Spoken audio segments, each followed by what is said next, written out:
तो hello friends, बात करते हैं आज RWA SSC GD mock test की। 11 मई SSC GD मॉक टेस्ट की जो RWA ऐप पर होता है। तो SSC GD के मॉक की बात करें तो जो आज का लेवल था वो कह सकते हैं कि इजी टू मॉडरेट लेवल था। सबसे पहले हम बात करेंगे हिंदी की। तो हिंदी में 20 में से मेरे 19 क्वेश्चन सही हैं। और आज अगर आपने हिंदी अच्छे से पढ़ ली है तो 20 में से 20 करने लायक था। मतलब हिंदी का लेवल कह सकते हैं कुछ नहीं था आज, अगर आपने अच्छे से पढ़ लिया है। नेक्स्ट बात करेंगे हम यहाँ पर दूसरे सब्जेक्ट यानी मैथ की। तो मैथ में मेरे 20 में से 18 क्वेश्चन सही हैं। और मतलब मैंने 20 में 20 इजी वे से कर दिया था, ज़्यादा टाइम भी नहीं लिया था, यानी किसी क्वेश्चन में फंसा नहीं था। वो 2 क्वेश्चन कहाँ गलत हो गए मुझे अभी भी नहीं पता है। और मेरा मानना है कि वो जो इनकरेक्ट होंगे, बहुत 2 क्वेश्चन वो बहुत ही छोटी सिली मिस्टेक की वजह से हुए होंगे, क्योंकि क्वेश्चन आज गलत होने का कोई सवाल ही नहीं था। बहुत कह सकते हैं बहुत नॉर्मल क्वेश्चन थे, SSC GD के लेवल के बिल्कुल थे। कि हर बार मॉक में ऐसा होता है कि SSC GD मैथ में 2 से 3 क्वेश्चन मॉडरेट लेवल कर दिए जाते हैं, टाइम टेकिंग कर दिए जाते हैं। लेकिन जो इस बार 11 मई का मॉक था उसमें मैथ का कोई क्वेश्चन ऐसा नहीं था जिसमें मतलब आपको ज़्यादा टाइम लगे, या मॉडरेट कह सकते हैं क्वेश्चन ऐसा नहीं था। तो वो 2 क्वेश्चन कहाँ रॉन्ग हो गए वो देखना पड़ेगा, और वो पक्का मेरे कहीं ना कहीं सिली मिस्टेक की वजह से या कैलकुलेशन में गलती की वजह से मिस्टेक हो गए होंगे, क्योंकि वो 20/20 करने लायक थे। नेक्स्ट बात करेंगे हम यहाँ पर GS की। तो GS भी कह सकते हैं आज नॉर्मल था। तो 20 में मेरे 14 सही हैं। SSC GD या किसी भी एग्जाम्स की अगर GS आपने SSC की कवर कर ली है स्टैटिक GK, तो लगभग 13-14 पास आपका स्कोर होना चाहिए।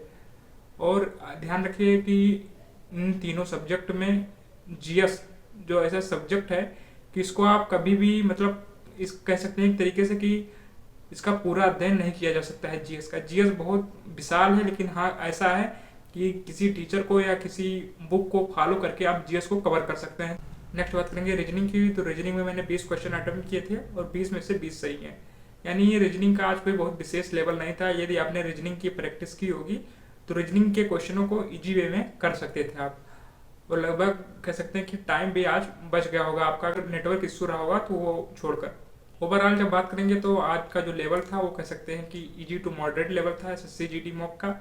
और ओवरऑल की बात करें तो मतलब जो मेरा कह सकते हैं स्कोर बना वो 71 क्वेश्चन यानी 71 क्वेश्चन सही हुए, 9 क्वेश्चन इनकरेक्ट हुए।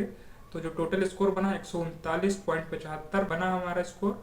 और ओवरऑल अगर रैंक की बात करें तो लगभग 400 450 रैंक कह सकते हैं लगभग है।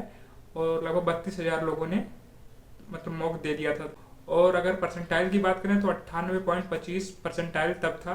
तो परसेंटाइल की यदि आपका 95% से ऊपर है तो आप कह सकते हैं सेफ जोन में अभी चल रहे हैं। और ध्यान रखिएगा SSC GD 2026 अभी आपके पास बहुत अच्छा टाइम है। अगर आपने अभी टॉपिक्स कवर नहीं किए हैं तो टॉपिक्स एक बार कवर कर लीजिए।